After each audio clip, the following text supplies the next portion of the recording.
Dividend-paying stocks. Dividends. Dividends. Dividends. Dividends. You have to love dividends. Are we potentially at a point where One of the first things most new investors learn is that dividend stocks are a wise option, and they're generally thought as a safer option than growth stocks or any other stocks that don't pay dividends. Yet the dividend stocks are not all the sleepy safe option we have led to believe. Like all investments, dividend stocks come in all shapes and colors, and it's important not to paint them with a broad brushstroke.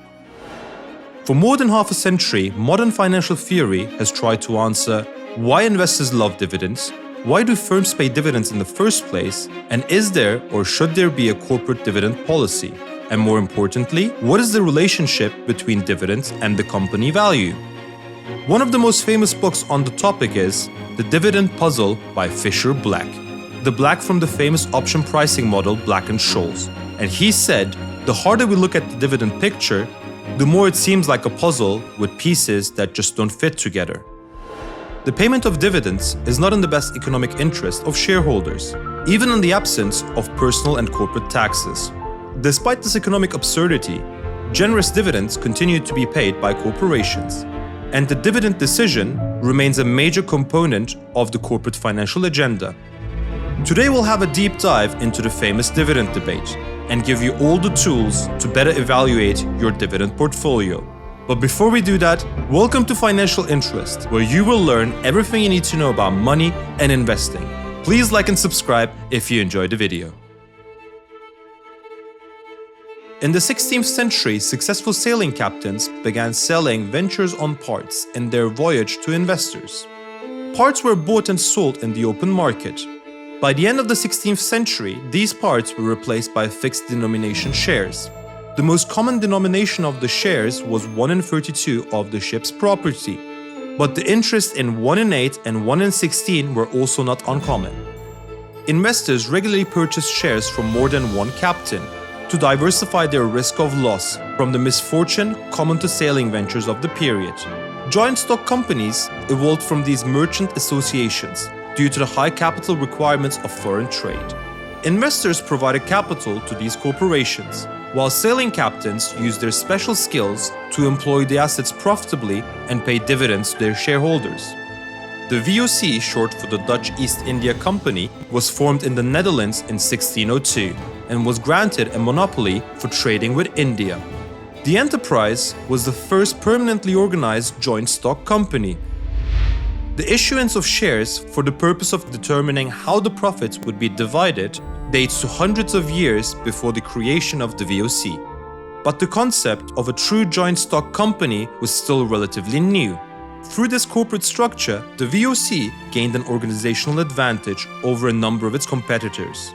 The enterprise was no longer oriented toward a single trade voyage, as were many of its competitors. Thus, one key innovation offered by the formation of the VOC was the establishment of a larger body of shareholders, simultaneously funding multiple voyages, which in return diluted the risk with a single shipping failure. The second notable innovation was the distribution of gains and earnings, which no longer depended upon the dilution of the enterprise. The funding of the early shipping efforts was much like project financing.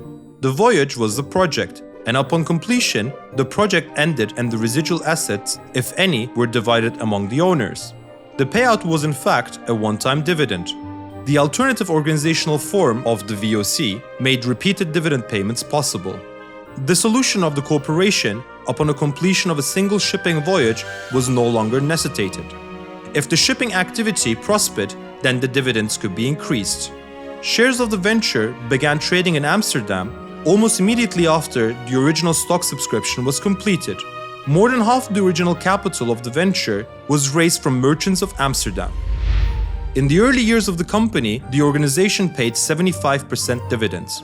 The high dividend level was largely the result of reckless abuse of the new trading territories. During the first 15 years, the company's dividends averaged 25%. The first dividend was actually paid in spices. Shareholders received mace at a value of 75% of the nominal capital. It was not until 1612 that the company finally paid investors a cash dividend. The VOC issued these first dividends in response to continual criticism from the shareholders over management's allocation of poor capital and dividend policy. This shareholder movement stemmed from a campaign of Isaac Le Maire, the world's first short seller. In the beginning of 1609, Le Maire published a booklet underlining three primary criticisms against the VOC's management. Firstly, he pointed out to the rising debt levels, preventing dividend payouts. Secondly, the board's unwillingness to hear investor complaints. And lastly, the board of directors enriching themselves to the detriment of shareholders. While Le Maire had a controversial relationship with the VOC, the company's decision to issue dividends yielded a definitive victory for the short seller. By 1669, the VOC was the richest private company the world had ever seen. With over 150 merchant ships, 40 warships, 50,000 employees, and a private army of 10,000 soldiers, and a dividend payment of 40% on the original investment. The company paid high dividends, sometimes funded by borrowing, which reduced the amount of capital reinvested. The VOC's capital remained virtually the same during its 200-year existence, staying around 6.4 million florins. Instead of issuing new shares to raise additional capital, the company relied on reinvested capital. But the VOC's dividend policy left little capital for reinvestments, since they could not lower their dividend payout due to strong shareholder pressure. Therefore, the company had to turn to debt instead. After the company issued its first debt in 1630, its debt-to-equity ratio increased to 2. The ratio stayed at the same level for the first half of its existence, but in the 1760s it started to increase dramatically, and within 20 years its debt-to-equity ratio increased by 9-fold to 18, and ultimately bankrupting the company and leading to its nationalization and demise. For the next generation of dividend-paying companies, the payment of dividends were limited to profits, after shareholders and managers realized that maintaining a company as a going concern was more economically efficient. Naturally, when it comes to high dividend-paying stocks, most of us think of utility companies and other slow-growth businesses. These businesses come to mind first because most investors focus on the high dividend yields. If you lower the importance of yield, dividend stocks can become much more exciting. Some of the best traits dividend stocks can have are the announcements of new dividends, high dividend growth metrics over recent years, or the potential to commit more and raise the dividend payout even if the current yields are low. Any of these announcements can be a very exciting development that can ramp up the stock price and result in greater total returns. Trying to predict the management's dividend policy decision and whether a dividend stock will go up in the future is not easy. But there are several indicators to watch out for. One of the very important things to look out for is the financial flexibility of the company. If a stock has a low dividend payout ratio but it is generating high levels of free cash flow, it has obviously room to increase its dividends. Low capex and debt levels are also ideal. On the other hand, if a company is taking out debt to maintain its dividends, this is usually not a good sign, as we have learned from history. Another important indicator is organic growth. Earnings growth is important, but also keep an eye on cash flow and revenues. If a company grows their earnings organically, in other words, by increasing foot traffic, sales, or margins, then it may be only a matter of time before they increase their dividends. However, if a company's growth is coming from high-risk investments or international expansion, then the dividends could be less certain. On the other hand, just because a company is paying dividends doesn't always make it a safe bet. The management can use dividends to calm frustrated investors when the stock isn't performing well. In fact, many companies have been known to do this. Therefore, to avoid dividend traps, it's always important to consider how the management is using dividends in their corporate strategy. Dividends that are consolation prizes to investors for a lack of growth are usually a bad idea. The biggest misconception of dividend stocks is that high yield is always a good thing. Many dividend investors simply choose a collection of the highest dividend stocks and hope for the best. For a number of reasons, this may end up pretty bad. Let's look at an example. If you take any list of the highest dividend-paying stocks, the top names are not always the top performers on a total return basis. On June 2018, Chorus Entertainment was the top dividend-yielding company, with dividend yields of 26.9%. However, it had a 10-year annualized total return of minus 1.81%, and the 3-year annualized total return was minus 18%. And since 2018, the dividend yield dropped to 4.8%, while the total return since 2018 is 1% annualized. Therefore, while it had the best dividend yield, its total return wasn't that impressive. Remember, a dividend yield is a percentage of a company's profits that it's paying to its shareholders in the form of cash, also quoted as a payout ratio. Any money that's paid out in the form of dividends is not reinvested in the business. If a business is paying shareholders too high of a percentage of its profits, it may be a sign that the management prefers not to reinvest in the company, given the lack of upside. Therefore, the dividend payout ratio, which measures the percentage of profits a company pays out to shareholders, is a key metric to watch out for, because it's a sign that the dividend payer still has the flexibility to reinvest and grow the business. Once you come across a stock with an above average dividend yield, you should always question why the dividend yield is so high. The dividend yield could be high because a company's shares have fallen in response to financial troubles, and the high yield may not last for much longer. A company under financial stress could reduce or scrap its dividends in the effort to preserve cash. This in turn could send the company's share price even lower. For example, suppose company X trades at $50 per share and pays a $2.50 annual dividend for a 5% yield. A negative external shock sends the stock down 50% to $25. The company may not cut its dividends immediately. Therefore, at a superficial glance, the company appears now to be paying a 10% dividend yield. However, this dividend yield could be temporary. The same catalyst that pushed the stock price down could lead the company to reduce its dividends. At other times, a company might elect a new management to keep its dividends intact as a reward to loyal shareholders. As mentioned earlier, investors should look into the company's financial health and operations and determine whether its dividend payments can be maintained.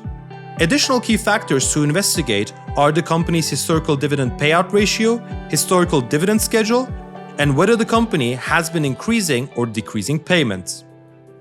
Many of the best dividend payers are blue-chip companies, with steady records of producing revenues and high income growth over multiple quarters and years. With strong underlying fundamentals comes a reputation of consistent dividend payments. That said, there are always new companies establishing themselves as dividend payers, while others struggle to establish a record of consistency that investors crave. Some sectors of the market have a standard for high payouts, and it's also part of the sector's corporate culture. Real estate investment trusts and master limited partnerships are two examples. These companies have high payout ratios and high dividend yields because it's ingrained in their structure. High dividend stocks are among a group of assets that are subject to interest rate risk. Generally speaking, high dividend stocks become more attractive as interest rates fall. But when the Federal Reserve tightens its monetary policy by raising interest rates, dividends become less attractive to investors, leading to an outflow in equities in general and dividend stocks in particular. This is because investors compare the yields with the risk-free rate of return they can earn by holding government bonds such as treasuries. Let's return to our earlier example of Company X, which pays a dividend yield of 5%. If the interest rates rise from 2% to 4%, suddenly that 5% yield becomes less attractive. This is because most investors will prefer the safety of a guaranteed 4% return, rather than risking their principal for an additional 1% yield. Investors who are drunk in love with dividends are often shocked when they find out that the basis of their love is not what it appears. This is because most of the perceived benefits of dividends are merely an illusion. The payment of dividends by corporations is not a separate and distinct source of earning, as many investors believe. But rather, when a company pays dividends, it's giving its shareholders back some of their money. If you find this notion bizarre, you're not alone. Most notable finance academics, as mentioned in the beginning, have paused to reflect upon this necessary fact of market pricing. Consider the following example. Suppose company X, with its share price of $10 today, pays a cash dividend of $1 tomorrow. All else being equal, the price of the stock will fall by the amount of the dividend as soon as it's paid, because the remaining assets of the company are now worth only $9. In other words, the investors who own stock X will still have $10 after the dividend is paid. Only now, they will have $1 in cash and $9 of stock. Despite the necessary price adjustment, many investors still exhibit a strong attraction to dividend-paying stocks. Perhaps some view the dividend as a separate and distinct source of income, in addition to capital gains, which makes the dividend appear as a sort of consolation prize if the capital gains do not materialize. Dividends may also appeal to capital preservationists, those investors who are willing to spend income from their portfolios, but who are hesitant to dip into their principal. Although a dividend is actually a return of principal to the investor, it feels like an interest payment, and spending this interest seems to be less stressful than spending the principal. Since nearly 50% of all global stocks pay no dividends, if you only own dividend-paying stocks, you are placing an unnecessary restriction on your ability to diversify. If you need cash flow from your portfolio, you can always sell some shares at any time and pay taxes only on the capital gains. But if you do not need the cash flow, the payment of the dividend forces you to take a tax liability on the amount of the dividend in order to receive a cash that you did not even want. Also, most investors who favor dividends perceive the cash payments as a form of safety. However, high dividend stocks are not a proper substitute for conservative investment-grade bonds. Unlike bond interest rate payments, dividends can be reduced or eliminated whenever the company sees fit to do so. And as explained in the video, this usually happens in the times of financial crisis, just when the income and the safety is needed the most. It is important to clarify that investors should not completely avoid dividend-paying stocks. A well-diversified portfolio will hold many companies that pay dividends and many that do not. If a company has excess cash flow and no immediate use for that cash, a dividend payment is a reasonable way to put that cash back into the hands of its investors. It is, however, important to understand that there is nothing magical about dividends, and that many investors who love dividends love it for the wrong reason. Instead of depending on dividends to pay the bills, a wise investor will focus on the total portfolio cash flow, which can include dividends as well as interest, capital gains, or even a withdrawal of principal. A hard and fast rule that favors dividends over these other sources of cash flow will place an unnecessary constraint on the portfolio that will usually result in lower diversification, higher risk, and higher tax bills. And while it's usually better to prioritize the simplicity of your investment strategy, in the case of dividend-paying stocks, you should have a caution against oversimplification. If you made it this far, I hope you learned something new today about money and investing and had an enjoyable time while doing that. I would love to hear your feedback down in the comments. Don't forget to subscribe and turn on the notifications so you don't miss out on our next video. And give it a big thumbs up. And I'll see you all next week.